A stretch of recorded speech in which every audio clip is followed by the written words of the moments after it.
देखिए, ये जो है देश, मनुस्मृति अभी इस देश से ख़त्म नहीं हुआ है और ये वो देश है जहाँ पर ज्योतिबा फूले ने लड़ाई शुरू करी थी।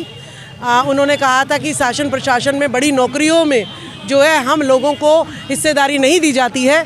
तो इन्होंने जब जवाब साइमन कमीशन को जवाब दिया कि इन सीटों पर जो है SC ST OBC माइनॉरिटी के जो लोग हैं ये जो है अवेलेबल ही नहीं होते हैं, तो हम इन्हें नौकरी कहाँ से दें। तो फिर उन्होंने जो है पोस्टें इनके लिए क्रिएट करना शुरू कर दिया। जब ज्योतिबा फूले जी ने कहा तो उन्होंने बाद में लाइन में अमेंडमेंट कर दी कि students are available but they are not suitable. ठीक है, तो अब हम लोग जो है सूटेबल नहीं हैं इनकी पोस्टों के लिए। लेकिन उसके बाद जो है साहू जी महाराज ने जब 50% आरक्षण हम लोगों को दिया और बाबा साहब संविधान में हम लोगों को आरक्षण मिला तो हमें जो है उच्च पदों पे जाने लगे, हम जो है सरकारी नौकरियों में आने लगे। लेकिन इन लोगों को जैसे द्रोणाचार्य को चिंता सता रही थी कि एकलव्य कैसे किसी गुरु के बिना इतना श्रेष्ठ बन सकता है, जबकि मैंने तो अर्जुन से वादा किया है कि मैं तेरा गुरु हूँ और तू ही श्रेष्ठ धनुर्धर रहेगा इस धरती पर। तो जो है उसने एकलव्य का अंगूठा मांग लिया, ना अंगूठा होगा और ना धनुर्धर जो है एकलव्य बेस्ट कहलाएगा।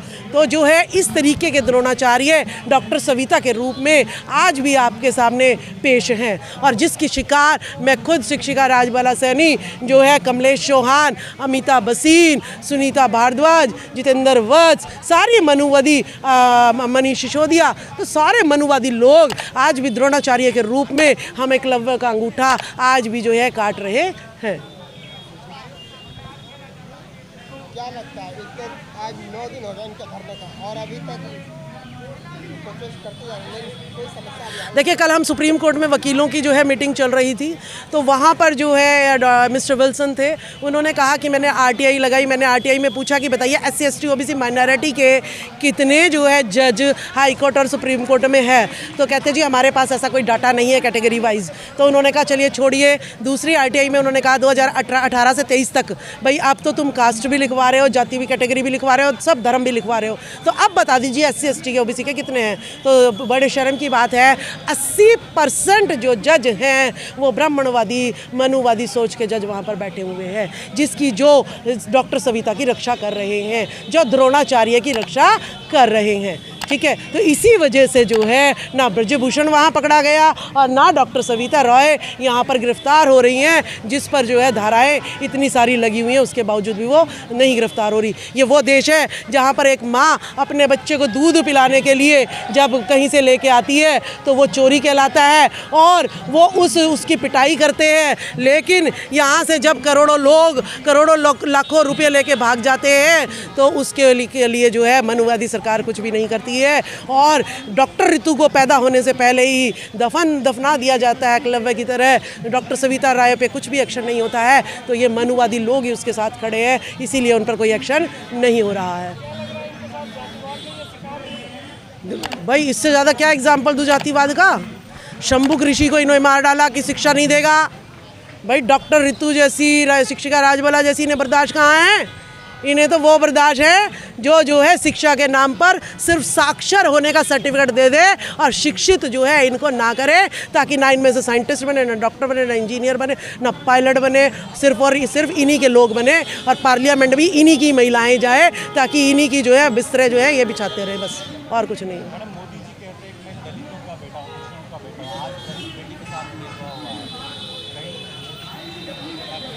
हाँ, दलितों के बेटा है, अंबानी के साथ जाते हैं ना। देखो नीता अंबानी के साथ रहते हैं ना, वो दलितों के बेटा तो है ही ना। वो देखिए ललित मोदी को पकड़ लिया ना उन्होंने, तो दलितों के तो नेता है ही वो। अडानी के साथ कितना दे रहे हैं, सुभाष चंद्रा का साथ कितना दे रहे हैं, तो ये सारे दलित हैं, तो वो दलितों के नेता हैं। ठीक है, तो यहाँ थोड़ा ना नज़र आते, कभी नज़र आते हैं वो। मणिपुर में महिलाओं के साथ खड़े हुए वो, तो वो तो स्वर्ण जाति की महिलाएँ थी, है ना, ब्राह्मण मणि राजपूत की महिलाएँ थी वो जो नग्न करी गई, तो इसीलिए वो उनके साथ नहीं खड़े हो रहे। तो ये दोहरी चालें जो हैं मोदी की अब नहीं चलेंगी। चेहरा किसी और का और जो है हाथ किसी और का पकड़ रखा है। ठीक है, दोगलापन ये नहीं चलेगा। तो क्या लगता है जो मौजूदा सरकार यानी न्याय नहीं कर पा रही?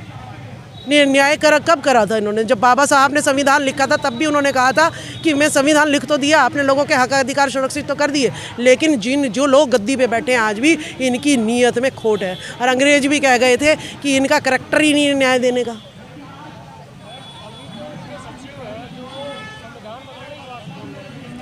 अरे भाई तुम फाइनेंस संभाल लो ना, अपना हिसाब किताब का ब्यौरा रखो, ठीक है। तनख्वाह तो ये लोग रख रहे हैं हिसाब किताब की, और भाषण दे रहे हैं संविधान बचाने पे। जूता तो पहले उसी के पड़ना चाहिए भाई। तेरा जो काम है वो ड्यूटी कर ले, ठीक है। अगर मैं टीचर हूँ तो मेरा काम है तो बच्चे को पढ़ाने का, अगर मैं सिपाही हूँ तो मेरा काम है देश की रक्षा करने का, ठीक है। तू कहाँ से आ गया ये स्टेटमेंट देने वाला? 4 जूते तो उसी के मुंह पे लगने चाहिए, ठीक है। अपने घर का संविधान कंट्रोल कर ले। जब तुझे आटे की जगह तू जो है ना दाल लेके आएगा और दाल की जगह नमक लेके आएगा तो पिटेगा, ठीक है ना। घर वाली भी पिटेगी तो हम भी तुझे पिटेंगे ही। तेरा काम है हिसाब किताब रखना, प्रधानमंत्री का हिसाब किताब रख, ज़्यादा ना बन, संविधान बदलेगा।